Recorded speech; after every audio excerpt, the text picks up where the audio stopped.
Hello students, कैसे हैं आप सब? I hope you all are good. मैं भावना, आपकी साइंस टीचर। तो बच्चों, हम लोगों ने पढ़ा था मेटल्स एंड नॉन मेटल्स। हमने इन मेटल्स एंड नॉन मेटल्स के बारे में जाना, किस प्रकार से मेटल्स एंड नॉन मेटल्स होते हैं, कैसे हम लोग इनको और ज़्यादा अपनी लाइफ स्टाइल में उतारते हैं, कैसे हम लोग इनका यूज़ करते हैं, क्या रिएक्शंस देते हैं ये लोग। मतलब हमने ऑल चैप्टर रीड किया एंड हम लोगों ने बेसिकली पूरे चैप्टर को अच्छे से प्रॉपरली पढ़ा। 0 to हीरो बने हम लोग, यानी लेक्चर नंबर 7 पे आ गए। सो अब हम लोग करते हैं एक्सरसाइज। आई होप आपने ट्राई तो की होगी।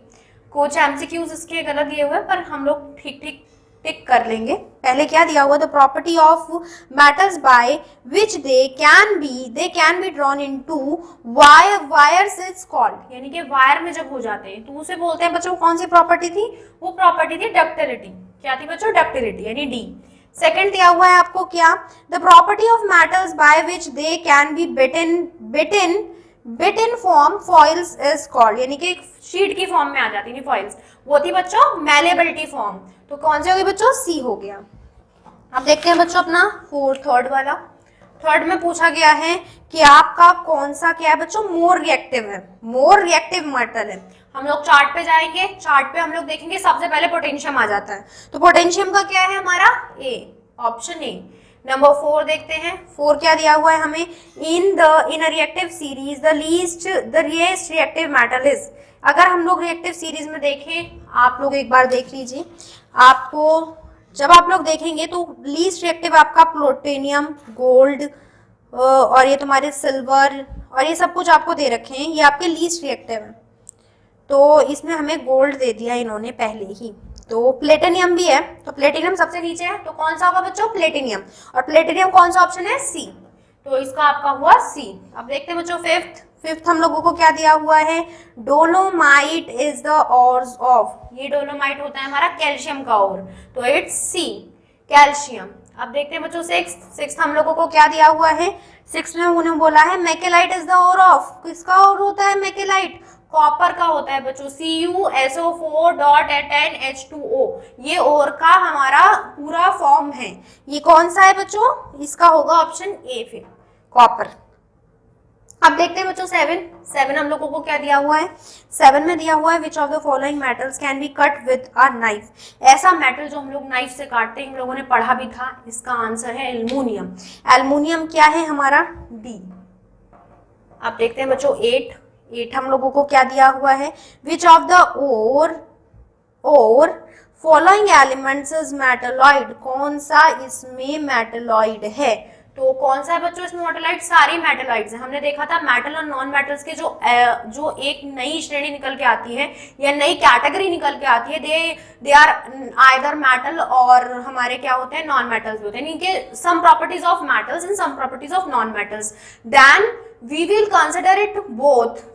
तो इनको जो ये बीच का जो कॉम्बिनेशन आया, यानी कि ना तो ये ह्यूमंस में है ना ये उसमें है, तो उन्होंने क्या करा? तो ये मेटल नॉन मेटल्स दोनों में से किसी में नहीं है, तो ये मेटलॉइड्स में है। और मेटलॉइड्स के ऑप्शंस कौन सा हो गया इसका सही बच्चों? डी। इसका ऑप्शन हो गया डी, यानी ऑल ऑफ दीज। हमने जितने भी पढ़े थे, ये जर्मीनियम, आर्सेनी, बोरोन, ये तो हम लिखते ही आ रहे थे। और तो ये हमारे क्या हो गए? मेटलॉइड्स हो गए। अब देखते हैं बच्चों वेरी शॉर्ट्स में इन्होंने आपको पहला दे रखा है। पहला इन्होंने क्या पूछा है? Which metals are used in making brass? कौन से मेटल आप लोग ब्रास बनाने में यूज करते हो? तो ये हम लोगों ने अभी जब पढ़ा था, तो ब्रास बनाने में हम यूज करते हैं कॉपर एंड जिंक।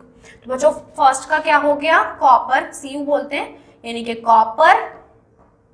जिंक को बोलते हैं बच्चों Zn, और वैसे जिंक। हम ये दो मेटल्स प्लस करते हैं और तब ब्रास बन जाता है।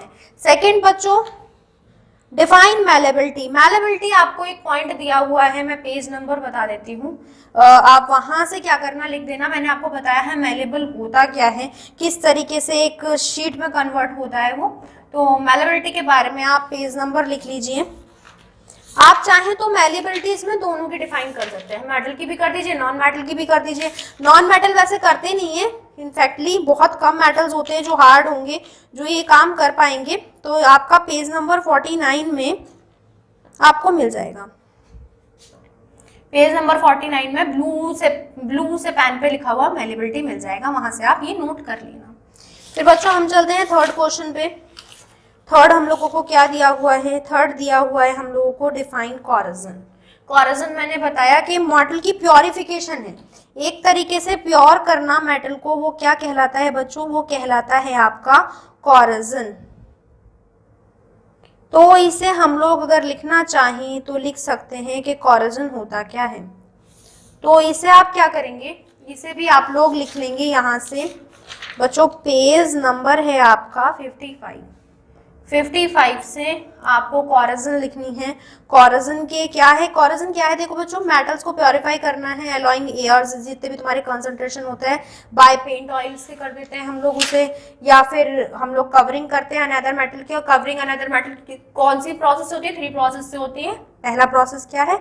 गैल्वेनिजिंग, फिर इलेक्ट्रोप्लांटिंग, फिर एंट्रोजोइंग ऑफ एल्यूमिनियम। आपने माना कोई भी ऐसा मेटल ले लिया जो आपका बिल्कुल खराब है, मतलब आपने लिया बिल्कुल मिट्टी से सना हुआ रहता है, ऐसे रहता है एक रेत का टुकड़ा सा, आपको उससे चीजें बनानी है, तो आप इसे प्योरीफाई करेंगे। प्योरीफाई क्या करेंगे? या तो आप इसमें पेंट कर दीजिए अच्छे से पेंट करने के बाद, नहीं तो फिर दूसरा क्या होता है? कवरिंग विद अनदर मेटल, यानी कि ये जो इसकी ऊपर की परत तो खराब है, अंदर से तो मेटल साफ है काटते काटते, तो हम इसकी कवरिंग शुरू करेंगे।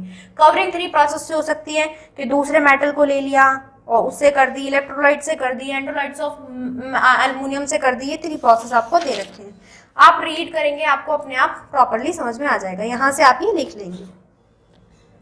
अब बच्चों आपको दिया है शॉर्ट में इन्होंने बात की है आपकी, complete the following. Sodium plus water मिलाया है, मतलब इन्होंने लिया है फर्स्ट में सोडियम प्लस वाटर मिलाया है। मैं डायरेक्ट लिख देती हूँ H2। तो बच्चों क्या देंगे? ये हमने पढ़ ही लिया था, ये क्या देंगे? NaOH plus H2। अब इसे पूरा ढंग से कर दीजिए। H 3 आ रहे, तो हम लोग क्या कर देंगे? यहाँ पे 2 कर देंगे और यहाँ पे भी 2 कर देंगे, यहाँ पे भी। अब देख लीजिए 2 और ऑक्सीजन आपकी 4 हो गई, तो ये बैलेंस्ड हो गई। तो ये रिएक्शंस में इन्होंने सोडियम प्लस वाटर दे रखा है, आप ये वाली अपने आप वहां से लिख लीजिए। दूसरा देखिए बच्चों, इसी का फर्स्ट का ए पार्ट दे रखा है, बी भी दे रखा है। बी पार्ट देखते हैं। बी पार्ट में इन्होंने क्या दे रखा है? इन्होंने रिएक्शन दे रखी है कार्बन प्लस ऑक्सीजन की, और इन्होंने पूछा है क्या बनेगा। कार्बन प्लस ऑक्सीजन में तो CO2 बन जाएगा इजीली, क्योंकि हम लोग कार्बन को जब ऑक्सीजन के साथ रिएक्ट करेंगे तो वो इजीली क्या करेगा? हमारा CO2 बना देगा।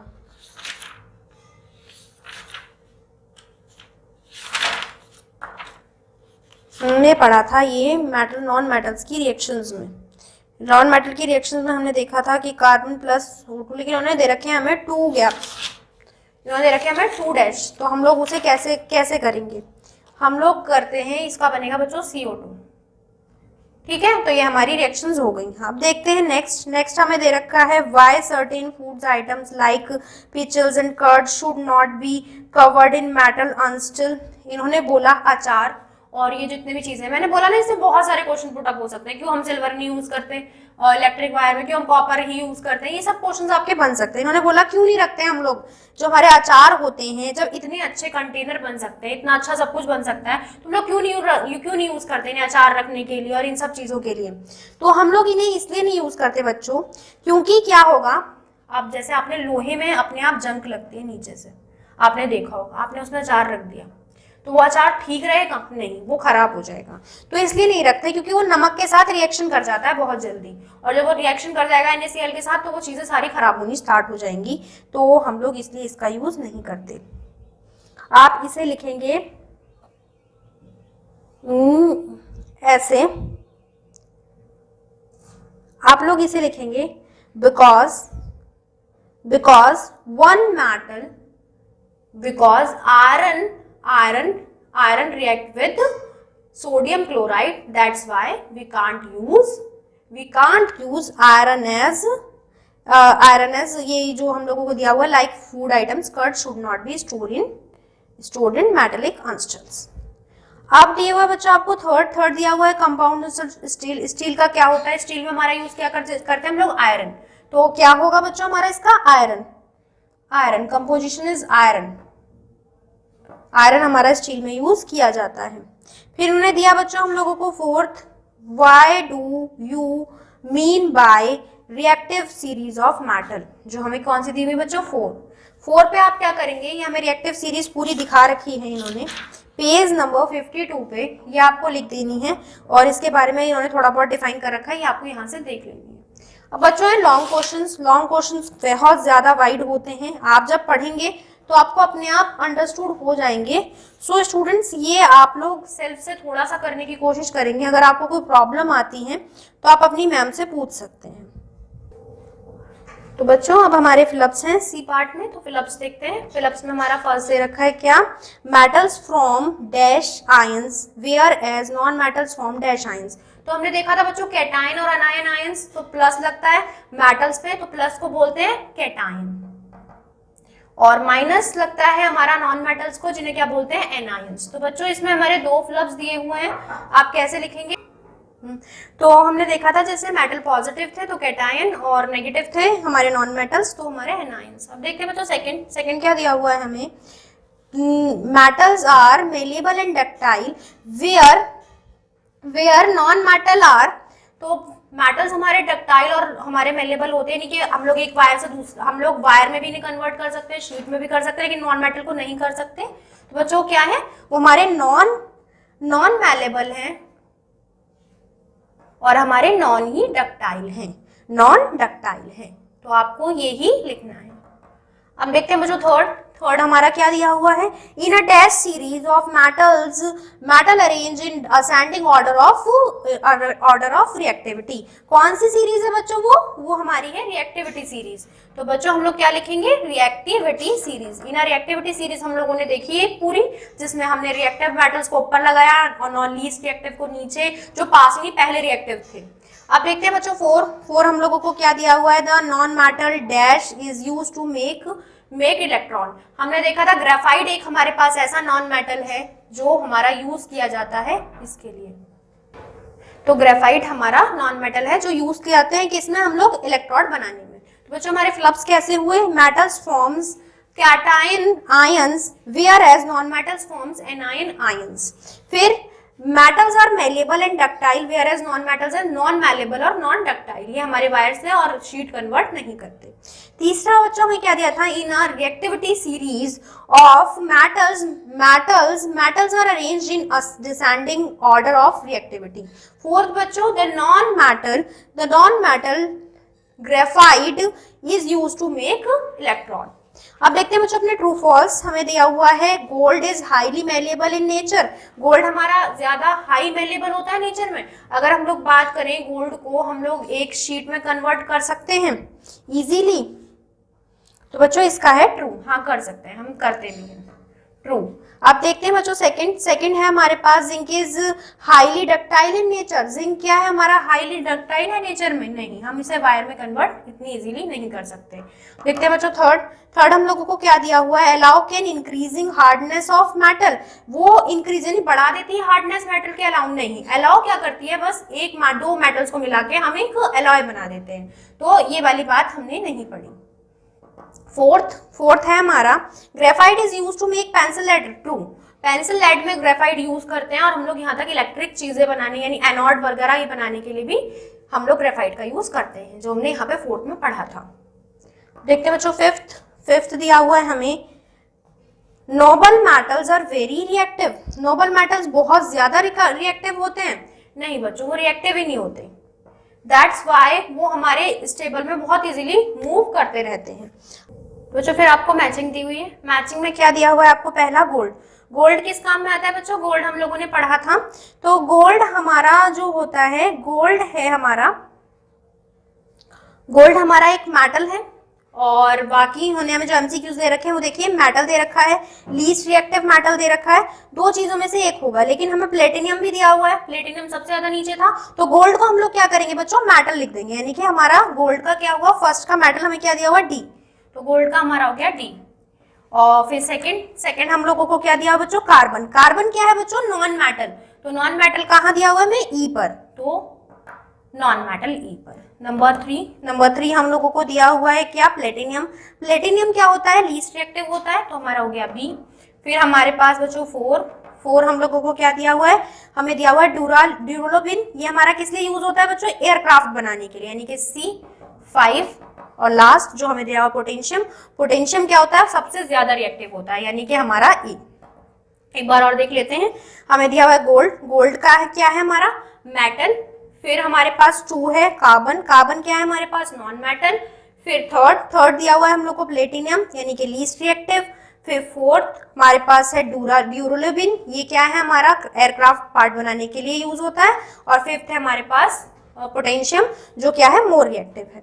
फिर बच्चों आपको दी हुई है रिएक्शंस, जैसे इन्होंने दिया 2Mg + O2, तो बच्चों ये बन जाएगा MgO2। तो इस तरीके से आप ये रिएक्शंस एक बार देखेंगे और इन्हें सॉल्व करने के लिए कोशिश करेंगे। फिर आपको दी हुई है क्या कि आपको दिया हुआ है, ये थोड़े से इन्होंने दे रखे हैं कि नेम बताने हैं, नेम बताने हैं कि किस किस का कैसे कैसे हुआ है। इन्होंने बोला क्या, पहले इन्होंने बोला makes bodies of aircraft, aircraft की बॉडीज बनाने में कौन सा काम आता है, वो आता है बच्चों हमारा एल्युमिनियम। फिर आता है बच्चों सेकंड हम लोगों को दिया हुआ है making surgery instrument, surging instruments हम किससे बनाते हैं, और नंबर थर्ड वाला हम लोग को दिया हुआ है किससे, ज्वाइनिंग वायर्स इन इलेक्ट्रिक इक्विपमेंट। तो हमें सर्जरी इंस्ट्रक्शन जो हम लोगों ने पढ़े थे मेटल्स में, तो अब हम लोगों ने पढ़ा था कि मेटल्स में हम लोग सर्जिंग इंस्ट्रक्शंस बनाते हैं किससे, हम लोग बनाते हैं ये आयरन से, तो इसका आयरन हुआ हमारा। और थर्ड वाला हम लोगों ने देखा क्या, थर्ड था हमारा कि हम इक्विपमेंट किससे बनाते हैं, इलेक्ट्रिक इक्विपमेंट किससे बनाते हैं, वो हमारे कॉपर से। तो ये हमारे अब चैप्टर फिनिश होता है। तो अब आप क्या करेंगे, इसे अच्छे से रीड करेंगे और अच्छे से अंडरस्टैंड करेंगे। 7 लेक्चर्स तक हम लोग पहुंचे हैं, काफी वाइड हो गया, तो आप थोड़ा बहुत एक बार रिवीजन के तौर पे प्रीवियस लेक्चर्स को देख लीजिएगा और अच्छे से इसे लर्न करिएगा। तब तक के लिए मिलते हैं अगले लेक्चर में। Bye bye, take care.